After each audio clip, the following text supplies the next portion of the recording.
الحمد لله نحمده ونستعينه ونستغفره ونؤمن به ونتوكل عليه ونعوذ بالله من شرور أنفسنا ومن سيئات أعمالنا من يهده الله فلا مضل له ومن يضلله فلا هادي له ونشهد أن لا إله إلا الله وحده لا شريك له ونشهد أن سيدنا وحبيبنا ومولانا محمدًا عبده ورسوله أرسله بالحق بشيرا ونذيرا وداعيا إلى الله بإذنه وسراجا وقمرا منيرا أما بعد فأعوذ بالله من الشيطان الرجيم بسم الله الرحمن الرحيم شهر رمضان الذي أنزل فيه القرآن هدى للناس وبينات من الهدى والفرقان اللهم صل على محمد وعلى آل محمد كما صليت على إبراهيم وعلى آل إبراهيم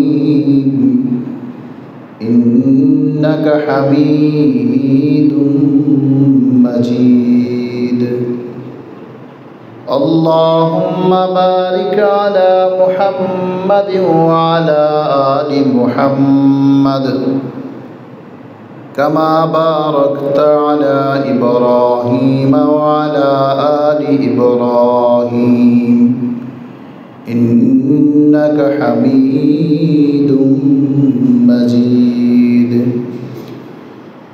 رب زدني علما رب اشرح لي صدري ويسر لي أمري واحلل عقدة من لساني يفقه قولي وبك نستعين يا فتاح سبحانك لا علم لنا إلا ما علمتنا إنك أنت العليم الحكيم محترم মুসল্লিন কিরাম মহান আল্লাহ পাকের দরবারে অসংখ্য অগণিত শুকর যে মহান প্রতিপালক আপনাকে আমাকে রমাদানের প্রথম জুমার নামাজ আদায়ের জন্য আল্লাহ পাকের ঘর মসজিদে আসার মতো তৌফিক দিয়েছেন শুকর আদায় করি বলে আলহামদুলিল্লাহ। মুহতারাম হাজিরিন, রমাদান হচ্ছে আল্লাহ তাআলার পক্ষ থেকে উম্মতে মুহাম্মাদির জন্য অন্যতম একটি উপহার। অন্যান্য যে মাস আছে সে মাসের মধ্যে থেকে রমাদান হচ্ছে শ্রেষ্ঠতম একটি মাস। রমাদান শ্রেষ্ঠত্ব হওয়ার অনেক কারণ আছে। অন্যতম একটি কারণ হচ্ছে রমাদান মাসে আল্লাহ তাআলা কোরআনকে অবতীর্ণ করেছেন। কোরআন অবতরণের যে সূচনা, সেই সূচনাটা হয়েছে রমাদান মাসে। এটা আল্লাহ পাক রব্বুল আলামিন তার কালামে পাকের মধ্যে সূরাতুল বাকারাতেই বলেন যে শাহরু রমাদান রমাদান মাস, উনজিলা ফীহিল কুরআন, তাতে কোরআনকে অবতীর্ণ করা হয়েছে। এ মাসের শ্রেষ্ঠত্ব এই জন্য, মুহতারাম হাজিরিন, আজকে আমরা জানব কোরআন কি, কোরআনের এত মর্যাদা কেন, আর কোরআনের শিক্ষার প্রয়োজনীয়তা কতটুকু। কোরআন হচ্ছে আল্লাহ পাকের পক্ষ থেকে মানব জাতির কাছে একটা বার্তা, একটা পথ নির্দেশিকা, জীবন বিধান। আল্লাহ পাক রব্বুল আলামিন বলেন যে শাহরু রমাদানাল্লাযী উনজিলা ফীহিল কুরআন, রমাদান মাস, তাতে কোরআনকে অবতীর্ণ করা হয়েছে। কোরআনকে মাসে কেন অবতীর্ণ করা হয়েছে? যেহেতু এই মাসে রমাদান রোজা আছে, শয়তানকে যেহেতু কারাবন্দী করে রাখা হয়, জান্নাতের সমস্ত দরজাগুলিকে যেহেতু আল্লাহ তাআলা খুলে দেন, জাহান্নামের সবকটা দরজাকে আল্লাহ তাআলা বন্ধ করে দেন, রহমত, আল্লাহ পাকের রহমত অনবরত অবিরাম এ পৃথিবীতে আসতে থাকে, এক অনুকূল পরিবেশ। সেজন্য আল্লাহ তাআলা কোরআন অবতরণের সূচনাটায় রমাদান মাসে বেছে নিয়েছেন। এ রমাদান মাসে কোরআন অবতীর্ণ করেছে। এই জন্য আল্লাহ বলেন উনজিলা ফীহিল কুরআন, এ মাসে কোরআনকে অবতীর্ণ করা হয়েছে। কোরআন কেন অবতীর্ণ হয়েছে? আল্লাহ বলেন হুদাল লিন্নাস, কোরআন হচ্ছে একটা পথ নির্দেশিকা, হুদান হেদায়াত, লিন্নাস মানুষের জন্য। এখন মানুষের জন্য বলেছেন, কিন্তু সে মানুষ কারা? কোরআন শুধুমাত্র মুসলমানের জন্যই ধর্মগ্রন্থ নয়, সুনির্দিষ্ট কোনো ভূখণ্ডের জন্য নয়, সুনির্দিষ্ট কোনো জাতি বা গোষ্ঠীর জন্য কোরআন নয়। আল্লাহ পাক রব্বুল আলামিন বললেন হুদাল লিন্নাস, লিন্নাস সকল মানুষের জন্য কোরআন হচ্ছে পাথেয়, হুদান হিদায়াত। এখন ওই মানুষটা যেই হোক, সে যেই সমাজে বসবাস করুক, যেই দেশে বসবাস করুক, সে যেই ধর্মাবলম্বী হোক, কোরআন হচ্ছে তার জন্য পথ নির্দেশিকা। এখানে হেদায়েত পথ নির্দেশিকাটাকে একেবারে ব্যাপক করা হয়েছে। মুসলমানের মাঝেও শুধুমাত্র আলেমরাই কোরআন জানবে, বুঝবে, তারাই শুধু কোরআন, তাদের জন্যই কোরআন, না, এমনটা নয়। আমি যদি আমার পথ নির্দেশিকা না জানি, আমাকে কিভাবে চলতে হবে, আমাকে কিভাবে এই পৃথিবীতে চলার যে বিধান, এটা যদি আমার অজানা থাকে, তাহলে আমার জ্ঞানের এক দূর্ণতা, অজ্ঞতা আমার মাঝে থেকে গেল। আল্লাহ বলছেন হুদাল লিন্নাস, সকল মানুষের জন্য। আজকে আমাদের সমাজে ধারণা হচ্ছে কোরআনের জ্ঞান শুধুমাত্র হুজুররাই জানবে, বাস এটা হুজুররা। বনি ইসরাইল পথভ্রষ্ট হওয়ার অন্যতম কারণ হচ্ছে শুধু তাদের যুগে, তাদের সময়ে, তাদের যারা পণ্ডিত ছিল, তারাই শুধু সেই ধর্মগ্রন্থকে জানতেন, বুঝতেন। ফলে তাদের ধর্মগ্রন্থের মাঝে পরিবর্তন, সংযোজন, বিয়োজন ঘটেছে। কিন্তু কালামুল্লাহ, কুরআনুল কারীমের ব্যাপারে হলো হুদাল লিন্নাস, এটা সব মানুষকে পথ দেখায়। শুধু মানুষকে পথ দেখাবে তা না, ওয়াবাইয়িনাতিম মিনাল হুদা, একেবারে সুস্পষ্ট ধারণা দিবে, কোনো গুজামিলের কিছু নাই, অস্পষ্টতার কিছুই নাই, সন্দেহাতীতভাবেই এ কোরআন পথ দেখাবে। ওয়াল ফুরকান, সত্য এবং মিথ্যার পার্থক্য করে দেখাবে। পৃথিবীর এমন কোনো গ্রন্থ খুঁজে পাওয়া যায় না যে গ্রন্থ একেবারে শতভাগ সুনিশ্চিতভাবে বলে যে এতে কোনো সন্দেহ সংশয় কিছুই নেই। না তার শব্দ ব্যবহারে কোনো ভুল আছে, না তার বাক্যের মাঝে কোনো ভুল আছে, না কোনো অসংগতি আছে, না কোনো সাহিত্যের ত্রুটি আছে, না অলঙ্কার শাস্ত্রে কোনো ত্রুটি আছে। কোনো দিক দিয়েই কোরআনকে ব্যর্থ করা যায় না।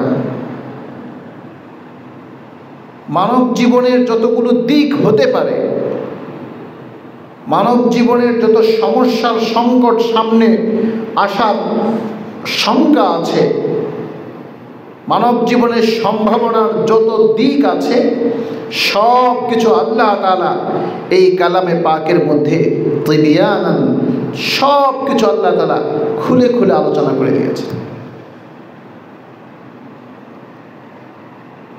সব কিছু আছে কোরআনের মাঝে। এই জন্য আল্লাহ বললেন হুদাল লিন্নাসি ওয়া বাইয়িনাতিম মিনাল হুদা ওয়াল ফুরকান। সম্ভাবনার কথা, শঙ্কার কথা, ক্ষতির কথা, কল্যাণের কথা, অকল্যাণের কথা, যাবতীয় সব দিক, মানব জীবনের প্রয়োজনীয় যত দিক আছে, মানব জীবনের ক্ষতি হতে পারে, মানব জীবনের সফলতা আসতে পারে যেই সমস্ত দিক আছে, সবগুলো আল্লাহ পাক রব্বুল আলামিন কোরআনুল কারীমের মাঝে কোথাও প্রত্যক্ষভাবে বলেছেন, কোথাও পরোক্ষভাবে বলে গেছেন, কিন্তু বলা আছে তার কালামে পাকের মধ্যে। এখন হচ্ছে আমরা কোরআনকে সেভাবে ধারণ করি না, আমরা কোরআনকে সেভাবে গ্রহণ করি না, আমরা কোরআনকে সেভাবে বুঝি না, বুঝার চেষ্টাও করি না, বুঝলেও মানার চেষ্টা করি না, চর্চা করি না। আমরা শুধুমাত্র মনে করি কোরআন শুধুমাত্র আত্মীয় স্বজন পাড়া প্রতিবেশী মারা গেলে তাদের জন্য কোরআন খতম করে ইসালে সওয়াব করা হবে, আমরা এগুলি বুঝি। কিন্তু এই কোরআনের পার্থিব জগতেও যে কোরআন চর্চার মাধ্যমে উপকার রয়েছে, কোরআনের পরামর্শ, কোরআনের দিক নির্দেশিকা যদি আমরা মেনে চলি তাহলে যে আমাদের উভয় জগতে কল্যাণ, এটা আমরা বিশ্বাস করি না। অনেকেই তাই বিশ্বাস করে না। অথচ আল্লাহ পাক রব্বুল আলামিন বলেন যালিকাল কিতাবু লা রাইবা ফীহি, যালিকাল কিতাবু লা রাইবা ফীহি হুদাল লিল মুত্তাকিন। আল্লাহ বলেন এই গ্রন্থে কোনো সন্দেহ নাই, লা রাইবা ফীহি, সন্দেহের কোনো অবকাশ নাই, কোনো রকম সন্দেহ, সংশয়, দ্বিধা কিচ্ছুই কালামে পাকের মধ্যে নেই। হুদাল লিল মুত্তাকিন, মুত্তাকিনদের জন্য এটা একটা পাথেয়। এক জায়গায় বলা হয়েছে হুদাল লিল মুত্তাকিন, আরেক জায়গায় বলা হয়েছে হুদাল লিন নাস। মুত্তাকিনদের জন্য পাথেয়, আর একেবারে সামগ্রিকভাবে সবার জন্য এর মাঝে পাথেয়।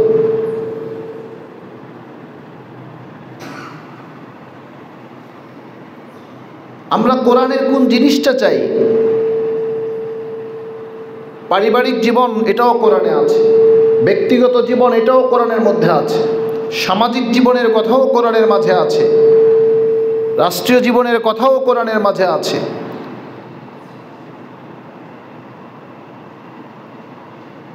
এখন আমাদের সমাজকে যদি আমরা, আমাদের ব্যক্তি, পরিবার, সমাজ, রাষ্ট্রকে যদি কোরআনময় করতে পারি, কোরআন দিয়ে যদি সাজাতে পারি, কোরআনের চর্চা যদি সর্বত্র বিরাজমান হয়, তাহলেই কোরআনের সুফল,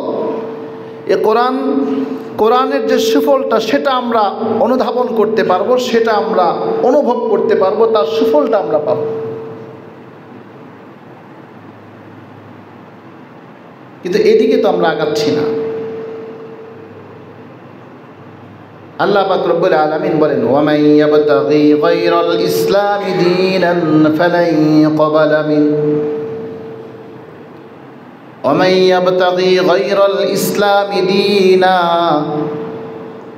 যে তোমার ইসলাম যে ধর্মটা, যে জীবন বিধানটা ইসলাম, ইসলাম ব্যতীত, ইসলাম বাদ দিয়ে, ইসলাম ছাড়া অন্য যা কিছু আছে সব কিছু অগ্রাহ্য, এগুলি গৃহীত হবে না। সেটা যতই ভালো হোক, যতই জনকল্যাণমূলক হোক, যতই ভালো হোক, এটা যদি ইসলাম ভিত্তিক হয় তাহলেই ঠিক আছে। ইসলাম বিহীন যদি হয় তাহলে তাতে কোনো লাভ নাই। ফালা ইউকবালা, একেবারে সুনিশ্চিত শব্দ দিয়ে একেবারে এই নাবাচকটা এতটাই নিশ্চিত করে দিয়েছে, ফালা ইউকবালা মিনহু, কিয়ামত পর্যন্ত সেটা কখনো আল্লাহর কাছে গৃহীত হবে না।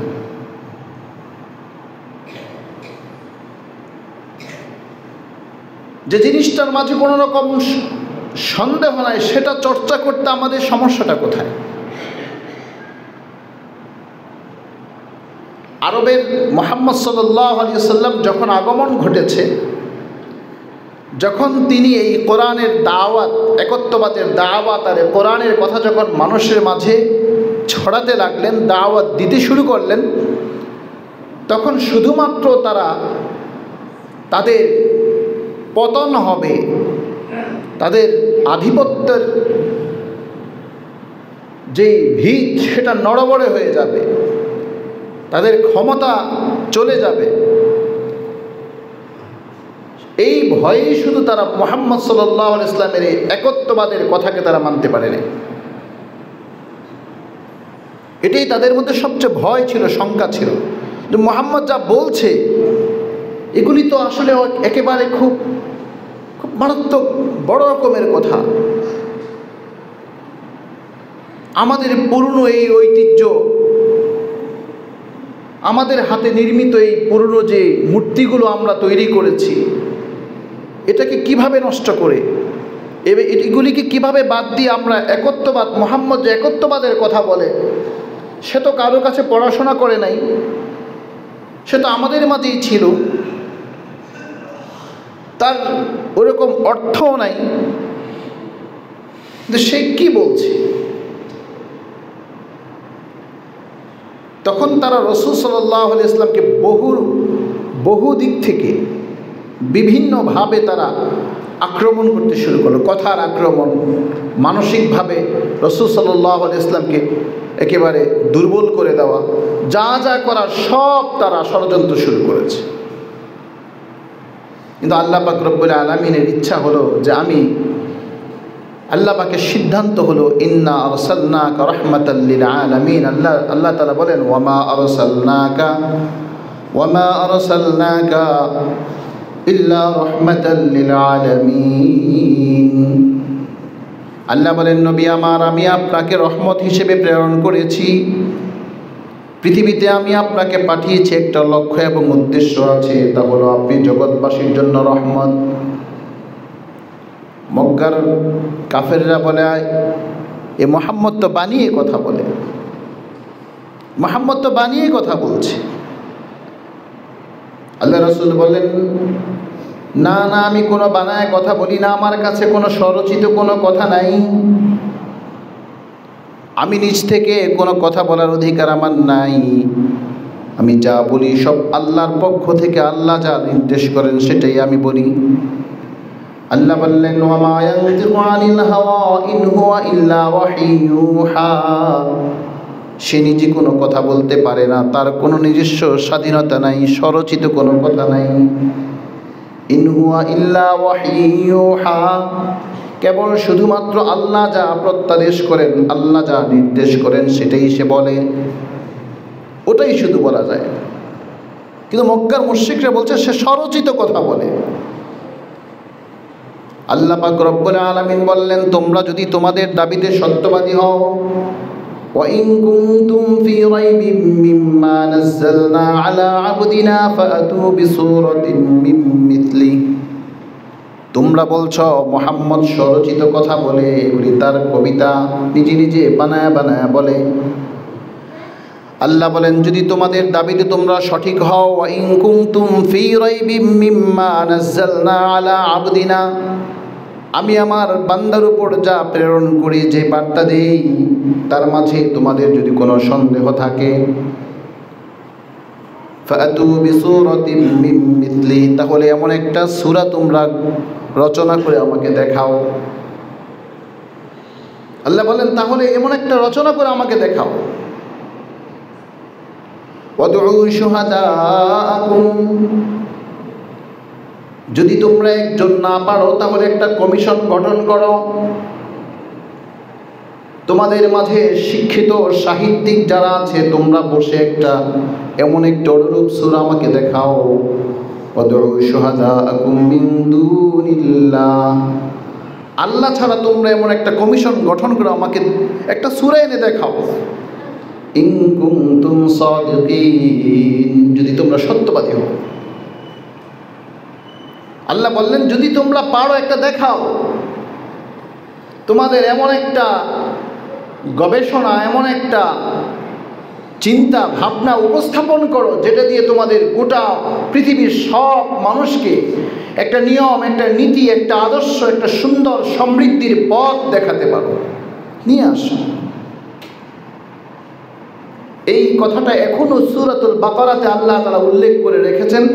এটা মানব জাতির যেই মানুষটা পৃথিবীতে আসবে কিয়ামত পর্যন্ত সবার জন্যই চ্যালেঞ্জ গ্রহণ করার কথা আল্লাহ বলে দিয়েছেন। নেও। আল্লাহ বলেন, ফাইল্লাম তাফআলু ওয়া লান তাফআলু, এ যাবৎ পর্যন্ত কেউ পারে নাই, ভবিষ্যতেও কেউ পারবে না। ফাইল্লাম তাফআলু, এখনো পর্যন্ত কেউ পারে নাই। দেখুন না পৃথিবীতে কত মত, গণতন্ত্র বলেন, সমাজতন্ত্র বলেন, কত কিছু, পুঁজিবাদ বলেন, কত কিছুর বিস্তার ঘটেছে, কত মানুষ কত কিছু চর্চা করে, কিন্তু আজও পর্যন্ত কোরআন যা বলেছে সেই সোনালী যুগ মুহাম্মদুর রাসূলুল্লাহ সাল্লাল্লাহু আলাইহি ওয়াসাল্লাম কোরআনের মাধ্যমে যে সমাজ প্রতিষ্ঠা করে গেছেন, সাহাবায়ে কেরাম যে সোনালী যুগ বিশ্বকে দেখিয়েছে, কোনো তন্ত্রমন্ত্র আজও পর্যন্ত পারে নাই একটা সুন্দর সমৃদ্ধির সুষম জাতি, সাম্প্রদায়িক সম্প্রীতির সব কিছুকে সমুন্নত রেখে একটা সুন্দর জাতি উপহার দিতে আজও পারে নাই পৃথিবী, আজও পারে নাই, ভবিষ্যতেও পারবে না। এটাই তো চ্যালেঞ্জ।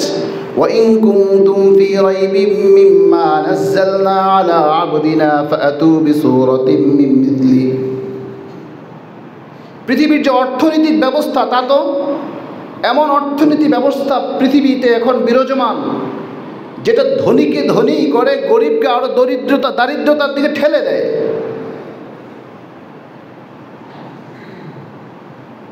পৃথিবীতে তো মানুষের মানবিক যে মর্যাদা, মানুষের যে অধিকার, আজকে বিশ্বে যে অবস্থা, কোরআনবিহীন যে, কোরআনকে বাদ দিয়ে, কোরআনকে উপেক্ষা করে যেভাবে সমাজ, রাষ্ট্র, গোটা বিশ্ব যেভাবে পরিচালনা হচ্ছে, আমরা যেভাবে পরিচালিত হচ্ছি, দেখুন তো আমরা সেই কাঙ্ক্ষিত সফলতাকে আজ পেয়েছি? কখনো পাইনি। বরং কোরআনের সুফলটা কেমন ছিল, সাহাবায়ে কেরামের সেই যুগটা কেমন ছিল, সেই যুগ থেকে আমাদের দৃষ্টি, আমাদের চিন্তা, আমাদের জ্ঞানকে দূরে সরাবার জন্যই বিভিন্ন সময় ছলে বলে কলে কৌশলে বলা হয় মধ্যযুগীয় বর্বরতা।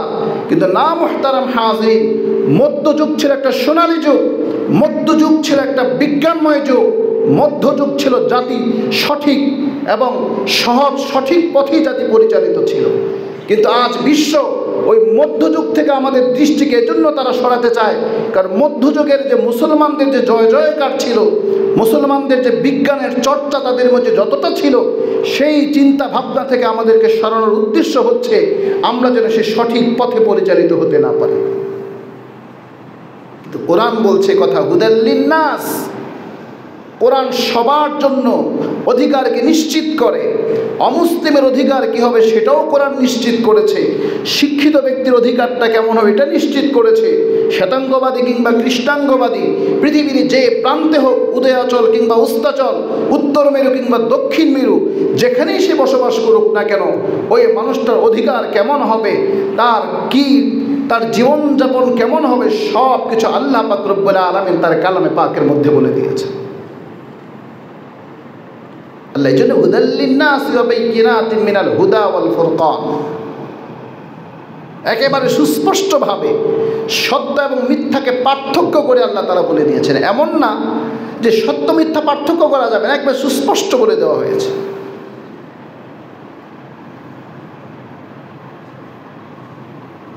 সুস্পষ্টভাবে আল্লাহ ধারণা দিয়েছেন। কিন্তু কোরআন আমরা পড়ি না। শুধু কোরআন আমরা আমাদের সন্তানদেরকে সকালবেলা মক্তবে পাঠাই, শুধু সে কোরআন শিখুক। তো আমার সন্তানকে বলছি না কোরআন তোমাকে যে বার্তা দেয় সেই বার্তা তুমি ধারণ করো। আমার সন্তানকে আমি সততা, ন্যায়, নিষ্ঠার উপর প্রতিষ্ঠিত করছি না। পিতামাতার অভিযোগ আপনার সন্তান কথা শুনে না, আপনার সন্তান অবাধ্য হয়ে যাচ্ছে। আমি তো বলি, আপনি একজন অভিভাবক হয়ে কখনো চিন্তা করেছেন আপনার উপর কি দায়িত্ব অর্পিত হয়েছে? একজন অভিভাবক হিসেবে আপনার করণীয় কি সন্তানের প্রতি? আপনি একবার কোরআন দিয়ে চিন্তা করেছেন? কোরআন কি এ ব্যাপারে আপনাকে কোনো বার্তা দিয়েছে কিনা কখনো কি আপনি ভেবেছেন?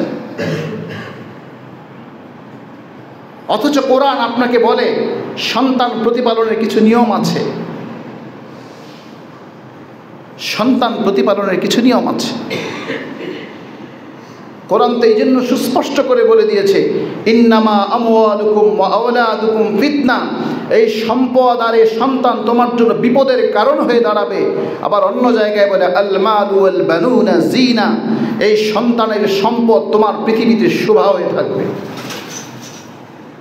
কোরআন এটাও বলছে, ইয়া আইয়ুহাল্লাযীনা আমানু লা তুলহিকুম আমওয়ালুকুম ওয়া আওলাদুকুম আন যিকরিল্লাহ, এই সন্তান আর এই সম্পদের পেছনে পড়ে তুমি আল্লাহকে ভুলে যেও না। কারণ তোমার এই পৃথিবীতে তোমার চিরস্থায়ী কোনো কিছুই নেই। এই জগৎ ছেড়ে তোমাকে চলে যেতেই হবে।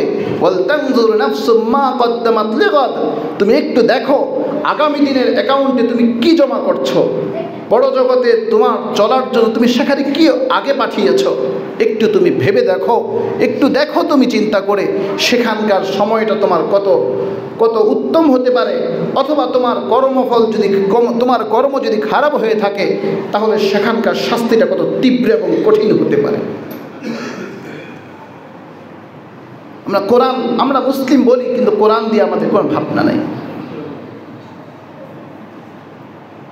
অথচ আল্লাহ বলেন, ইন্নাহু লাকুরআনুন কারীম ফি কিতাবিম মাকনুন, ইন্নাহু লাকুরআনুন কারীম।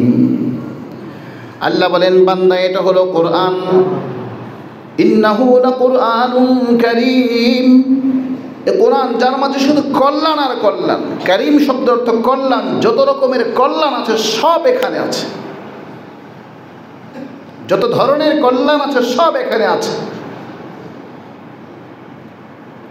এমন কোনো দিক নাই আপনি পাবেন না। কিন্তু এটা হচ্ছে আল্লাহ পাক রব্বুল আলামিনের দেওয়া কোরআন। আমরা বলি কোরআন ভালো, কোরআনের চেয়ে বড় আধুনিক আর কিছুই নাই, কোরআনের চেয়ে সত্য এবং সঠিক আর কিছুই হতে পারে না। তাহলে কোরআন দিয়ে আমরা কেন নিজে সজ্জিত হচ্ছি না, পরিবারকে সাজাচ্ছি না, সমাজকে সাজাচ্ছি না, দেশকে সাজাচ্ছি না? কারণ হচ্ছে একটাই, কারণ দুষ্ট লোক যারা আছে তারা দুষ্টরা কখনো চায় না যে গোটা পৃথিবীর সব কিছু ভালো হয়ে যাক, সব ভালো হয়ে যাক, এটা চায় না। রাজনীতিবিদরাও চায় না কোরআনের রাজনীতি হোক। পরিবারের সদস্যরাও চায় না কোরআন দিয়ে পরিবারটা চলুক। সমাজের অধিপতিরাও চায় না সমাজটা কোরআন দিয়ে সুসজ্জিত হোক। তরুণরাও চায় না তারুণ্যের যে তারুণ্যতা আছে এটা টিকে থাকুক, এটা টেকসই হোক কোরআন দিয়ে, চায় না। শুধু এটা চায় যে বাবার মৃত্যুর পরে 40 কিংবা 3 দিন অথবা 10 দিন পরে কোরআন খতম পড়ে ভাড়াটিয়া মৌলবি এনে এক খতম কোরআন হবে, আর এতিমখানায়, মসজিদ, মাদ্রাসায় দোয়ার ঠিকাদারি সব তাদেরকে দিয়ে দাও। আপনি এটা বিশ্বাস করেন কোরআন তেলাওয়াত করলে আপনার পিতামাতার কবরে সওয়াব যাবে, এটা কেন বিশ্বাস করেন না কোরআন দিয়ে যদি অর্থনীতি প্রতিষ্ঠা হয় তাহলে সুষম বন্টন হবে, কোরআন দিয়ে যদি দুর্নীতি প্রতিরোধ করার চেষ্টা করা হয় তাহলে সেই দুর্নীতি প্রতিরোধ শতভাগ হবে, কোরআন দিয়ে যদি সমাজ ব্যবস্থা সঠিকভাবে পরিচালিত হয় তাহলে মানুষের অধিকার সঠিকভাবেই সব কিছু পাবে, কোরআন দিয়ে যদি রাষ্ট্র পরিচালনা হয় তাহলে সুন্দর একটা রাষ্ট্র কাঠামো গড়ে উঠবে, এটা কেন বিশ্বাস হয় না? এটা কেন হয় না? কোরআনের মাঝে কোনো পক্ষপাতিত্ব নাই। কোরআন কোনো গুজামিল দিয়ে কথা বলে না। আলহামদুলিল্লাহিল্লাযী আনজালা আলা আবদিহিল কিতাবা ওয়া লাম ইয়াজআল লাহু ইওয়াজা। কোনো রকম গুজামিল নেই, কোনো রকম গুজামিল নেই। আজকে কোরআন নিয়ে শুধু আলোচনা এই জন্য করছি কারণ কোরআন কি আমরা বুঝি না। কোরআন শুধুমাত্র একটা ধর্মীয় গ্রন্থ নয়। যদি কেউ মনে করেন কোরআন ধর্মীয় গ্রন্থ শুধুমাত্র, এটা আপনি ভুল করছেন। আপনি দেখুন, সন্ত্রাস জঙ্গিবাদ বিষয়ে যখন বলা হয় যে হুজুর একটু সন্ত্রাস জঙ্গিবাদ বিষয়ে আপনাদের মসজিদ থেকে খুতবা দিবেন খুব সুন্দর করে, তখন আমরা একটা সূরা মাইদার একটা আয়াত তেলাওয়াত করি, মিন আজলি যালিকা কাতাবনা আলা বনি ইসরাঈল আন্নাহু মান ক্বাতালা নাফসান বিগাইরি নাফসিন আও ফাসাদিন ফিল আরদি ফাকান্নামা ক্বাতালান নাস জামিআ ওয়া মান আহইয়াহা ফাকান্নামা আহইয়ান নাস জামিআ। এই আয়াত পড়ে পড়ে সন্ত্রাস জঙ্গিবাদের বিরুদ্ধে কথা বলার জন্য আয়াত পড়া হয়। এখানে আয়াতে বলা হয়েছে যদি কেউ ইচ্ছাকৃতভাবে বিচার বহির্ভূত হত্যা যদি কেউ করে, পৃথিবীতে যদি কেউ ত্রাস সৃষ্টি করে, সে যেন গোটা মানব সভ্যতাকে হত্যা করে ফেলল। কেউ যদি একটা মানুষকে প্রাণে বাঁচিয়ে দেয়, দেখছে এখানে জীবননাশ হতে যাচ্ছে একটা মানুষের বিচার বহির্ভূত হত্যা হতে যাচ্ছে, সেখান থেকে যদি আমি তাকে বাঁচানোর জন্য চেষ্টা করি, তাকে বাঁচিয়ে দেই, আল্লাহ পাক রব্বুল আলামিন বলেন সে যেন গোটা মানব সভ্যতাকে বাঁচিয়ে দিল। দেখুন, এই যে আমরা এই আয়াতটাকে বলি, অথচ আপনি এটা কি জানেন? আপনি ধর্ষককে আপনি শাস্তি দিতে যান,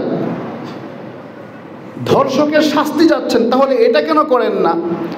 একজন ধর্ষক যে নাকি ধর্ষণ করে, সে যদি বিবাহিত নারী অথবা পুরুষ হয়, কোরআন তার জন্য শাস্তির বিধান রেখেছে। ধর্ষকের ধর্ষণ যথাযথভাবে প্রমাণ হলে পরে তাকে মাটিতে পুঁতে পাথর নিক্ষেপ করে তাকে মেরে ফেলতে বলা হয়েছে। এটা কার্যকর করবে রাষ্ট্র, এটা আমি আপনি করতে পারবো না, রাষ্ট্র করতে হবে। তো রাষ্ট্র চায় ধর্ষণ খারাপ, এটা কে না বুঝে? নারীবাদীরাও বলে ধর্ষণ খারাপ, অমুসলিমরাও বলে ধর্ষণ খারাপ, রাজনীতিবিদরাও বলেন ধর্ষণ খারাপ, সমাজপতিরাও বলেন ধর্ষণ খারাপ, সবাই বলে ধর্ষণ খারাপ। ধর্ষণ একেবারে এটাকে সমাজ থেকে নির্মূল করার জন্য সবাই সব ধরনের চিন্তা ভাবনা করছেন, সবাই চায় ধর্ষণটা নির্মূল হোক। কিন্তু এটা কেন চাওয়া হয় না? আল্লাহ যেভাবে বলেছেন যে এইভাবে যদি একটা প্রকাশ্যে ধর্ষকের যদি শাস্তি হয়, আপনি দেখুন এই সমাজের ধর্ষণ কমে যাবে।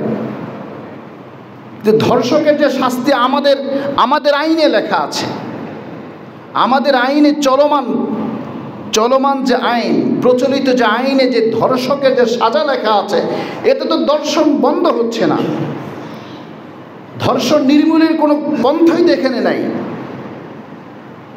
বরং ধর্ষকের জন্য আপনি চিন্তা করে দেখেন, নারী পুরুষ উভয় সম্মতিতে বিবাহ বহির্ভূত শারীরিক সম্পর্ক করেছে, আইনের ভাষায় এটাকে ধর্ষণ বলা হয় না। নারী পুরুষ উভয় পরস্পর সম্মতিতে বিবাহ বহির্ভূত শারীরিক সম্পর্ককে ধর্ষণ বলা হয় না, এটা আইনে এটা বলা নেই। বরং পরস্পর উভয় পক্ষ যদি পরস্পরের সম্মতিতে শারীরিক সম্পর্ক গড়ে তোলে বিবাহ বহির্ভূত, এর মধ্যে যদি নারী যদি অভিযোগ করে বসে তাহলে হয়ে যায় ধর্ষণ। এটা কেমন আইন? এটা কেমন আইন? এই আইন তো বরং ধর্ষককে রক্ষা করার কথা বলছে, ধর্ষণকে আরও এটা ধর্ষণ প্রবণতা বৃদ্ধি পাওয়ার আইন। তো কোরআন যেটা বলছে, না ওয়ালা তাকরাবুজ জিনা, জিনার কাছে যেও না, জিনা তো প্রশ্নে আসে না। আল্লাহ বলছেন জিনার কাছেও যেও না, ধর্ষণ তো হওয়ার প্রশ্নই আসে না। চোখ নিয়ন্ত্রণের কথা বলা হয়েছে,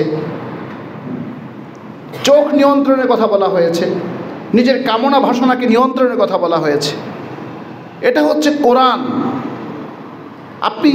আপনি দুর্নীতি বন্ধ করবেন, দুদক তৈরি করা হয়েছে, দুর্নীতি দমন কমিশন।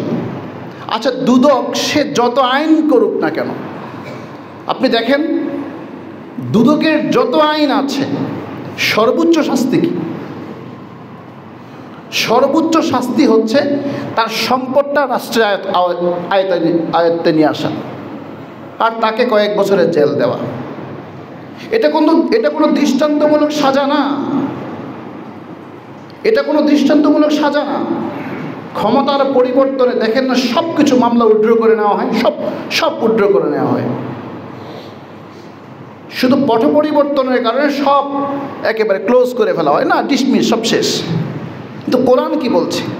আস-সারিকু ওয়াস-সারিকাতু ফাকতাউ আইদিয়াহুমা জাযাআম বিমা কাসাবা নাকালাম মিনাল্লাহ। চোর যদি প্রমাণিত হয়, নারী কিংবা পুরুষ, নারী অথবা পুরুষ দুজনের কেউ, নারী জাতি হোক অথবা পুরুষ জাতি হোক, চুরি যদি প্রমাণিত হয়, আল্লাহ পাকের বিধান হচ্ছে ফাকতাউ আইদিয়াহুমা, তার হাতটা কেটে দাও। জাযাআন, এটা হলো তার, সে যে চুরি করলো, দুর্নীতি করলো, এটা তার প্রতিদান, শাস্তি। তার এই দায়ে তার হাতটা কেটে দাও। নাকালান, আল্লাহ বলেছেন নাকালান, এটা হলো দৃষ্টান্ত। এই মানুষটা হাত কাটা কেন? যখন সমাজের মানুষ দেখবে হ্যাঁ এই লোকটা হাত কাটা হয়েছে, হাত কাটা হয়েছে যখন জানবে, তখন সে নিজে আর চুরি করবে না। কোনো অফিস প্রধান যদি, আল্লাহ মাফ করুক, তার হাত যদি কাটা হয়, এই অফিসের অন্যান্য কর্মকর্তা কর্মচারী সব সোজা হয়ে যাবে। কোনো দলের কোনো এক সংসদ সদস্যের যদি হাত কাটা হয়, ওই টার্মে অথবা ওই দলের সব সোজা হয়ে যাবে।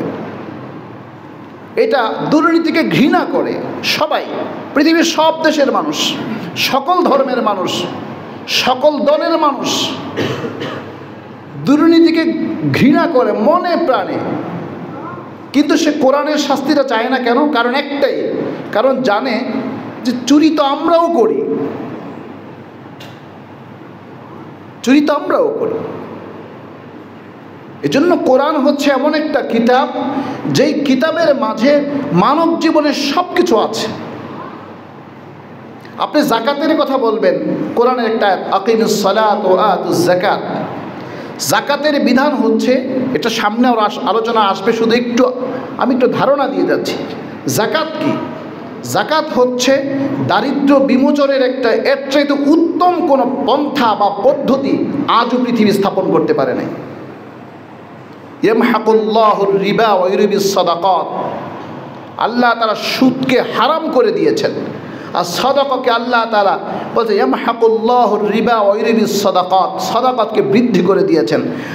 আমি দেখছি ইন্টারেস্ট পাচ্ছি, আল্লাহ বলেন না, এটা তোমার চোখে দেখা অর্থনৈতিক যে তুমি যে গুনছ টাকাটা, অতিরিক্ত টাকা, যেটাকে রিবা সুদ বলা হয়, এই সুদ তোমার কাছে টাকা বৃদ্ধি পেয়েছে না, এটা হলো তোমার অর্থনীতিক আরো পঙ্গু করে দিচ্ছে। মুহতারাম হাজিরিন, কোরআনের এই মাসে আজকের এই জুমায় কোরআন নিয়ে আলোচনা করার উদ্দেশ্য হচ্ছে এটাই। আমরা মুসলমান শুধুমাত্র কোরআনকে আমরা একটা ধর্মীয় গ্রন্থ বলে এটা আগলিয়ে রেখেছি, বিশ্বাস করি এটি ধর্মগ্রন্থ, পড়লে এটা তেলাওয়াত করলে সোয়াব হবে। একটা অক্ষর তেলাওয়াত করলে রমজান ছাড়া 10টা করে নেকি পাওয়া যায়। এটা যদি অজু ছাড়া হয় তাহলেও 10টা পাওয়া যায়। বুঝিয়া পড়ুক বা না বুঝিয়া পড়ুক, এক অক্ষরে কয়টা নেকি? 10টা নেকি। আপনি নেকিটাই শুধু বুঝেন, কিন্তু এটা কেন বুঝেন না? সমাজ পরিবর্তন হয়। আপনি মাদক বন্ধ করতে চাচ্ছেন, মাদকের ব্যাপারে দেখেন প্রশাসনের কে না চায় মাদক মুক্ত সমাজ গড়ে উঠুক, কোন অভিভাবকটা চায় না মাদক মুক্ত সমাজ গড়ে উঠুক। আপনি জুয়া, এই জুয়ামুক্ত দেশ, জুয়ামুক্ত সমাজ গড়ে উঠে কে না চায়? সবাই চায়। কিন্তু কোরআনের যে কথাটা বলা আছে আপনি নির্মূল করতে চাচ্ছেন, অথচ আপনি নির্মূলের যে প্রধান যে মূল যে জিনিসটা সেটা ব্যবহার করতে চাচ্ছেন না কেন? আপনি এটা চাচ্ছেন না কেন? আপনি সন্ত্রাসমুক্ত সমাজ চাচ্ছেন, সন্ত্রাসমুক্ত দেশ চাচ্ছেন। আপনি কেন এটা চান না যে একটা যে জিনিসটার মাধ্যমে সন্ত্রাসমুক্ত সমাজ গড়ে উঠবে, দুর্নীতিমুক্ত সমাজ গড়ে উঠবে, নাগরিকের অধিকার সুনিশ্চিত হবে, ওই জিনিসটা প্রয়োগ করতে আমরা চাই না কেন? এজন্য মেরে মুহতারাম ভাই, দোস্ত, বুজুর্গ, কোরআনের এই মাসে সকলের কাছে আমার একটা অনুরোধ থাকবে, আসুন না কোরআনটাকে ধারণ করি, কোরআনটাকে আমরা ধারণ করি। এজন্য সকলের প্রতি অনুরোধ। দেখেন না কোনো রাজনীতিবিদ এখন সরাসরি বক্তব্য স্পষ্ট বলে ফেলে, ইসলাম ভিত্তিক কি জানি বিভিন্ন কথায় তারা ইসলামকে, মানে তারা কি মুসলিম কিনা? যদি মুসলিম হয়ে থাকে, আপনি যদি রাজনীতিবিদ হয়ে থাকেন, তাহলে অবশ্যই ইসলামেও রাজনীতি আছে। কোরআনের এমন কোনো দিক নাই আপনি আপনার রাজনীতি যদি মানুষের জন্য হয়, আপনার রাজনীতি যদি দেশের জন্য হয়, সমাজের জন্য হয়, তাহলে অবশ্যই কোরআন আপনাকে মানতেই হবে। কোরআনবিহীন রাজনীতি হচ্ছে শয়তানি, ভণ্ডামি আর প্রতারণা। কোরআনকে যদি আপনি পরিপূর্ণ জীবন বিধান মানেন, তাহলে এটা আমি যা বলেছি এটাই সঠিক। আর যদি মনে করেন না কোরআন এটা এই সমাজের সাথে খাপ খায় না, তাহলে আমি বলবো আপনার মাঝে কুফরি আছে, আপনি ভুল পথে আছেন, আপনাকে আবার সঠিক পথে আসতে হবে। সেজন্য কোরআনকে ধারণ করুন, বিশ্বাস করুন। কোরআন ছাড়া এই জগতে যেমন শান্তি নাই, পরজগতে যেমন শান্তি নাই, এই জগতেও কোরআন ছাড়া কখনো শান্তি হবে না। আপনি কোরআন দিয়ে যদি জীবনকে সাজান, তাহলে মুহতারাম হাজরিন, আল্লাহ পাক রব্বুল আলামিন রাসূল সাল্লাল্লাহু আলাইহি ওয়াসাল্লামের মাধ্যমে আমাদেরকে জানাইয়েছেন, মৃত্যুর পরে তার কোরআন তার সুপারিশ করবে। যেই দিক থেকে শাস্তি আসবে সেদিক থেকে কোরআন প্রতিরোধ করার চেষ্টা করবে, প্রতিরোধ হয়ে দাঁড়াবে। কারণ আল্লাহ পাক রব্বুল আলামিন যত বড়, যত মহান, কোরআন তত বড়, তত মহান। আল্লাহ যেমন বড়, কোরআন তত বড়। আল্লাহ যেমন অদ্বিতীয়, কোরআনটাও অদ্বিতীয়। আল্লাহ যেমন একক, কোরআনও একক। তাই কোরআনের মর্যাদা পৃথিবীতেও, কোরআনের মর্যাদা আখিরাতেও। কোরআন যে মানবে, ভালোবাসবে, চর্চা করবে, তার মর্যাদা দুনিয়া এবং আখিরাতে উভয় জগতে। এজন্য আপনার সন্তানকে যেই শিক্ষা আপনি দিচ্ছেন না কেন, কোরআনের প্রতি তার যত্নশীল হওয়ার জন্য আপনি সচেতন হন। কোরআন পড়তে বলুন, কোরআন বুঝতে বলুন, কোরআনের উপর তার জীবনটাকে পরিচালনার কথা বলুন। আল্লাহ পাক রব্বুল আলামিন আমাদের সবাইকে কোরআনের জিন্দেগিতে অনুসরণ করার তৌফিক দান করুন। এই রমাদানটাকে কোরআনময় করার তৌফিক দান করুন। যারা কবলা জুমা 4 রাকাত সুন্নাত পড়েনি,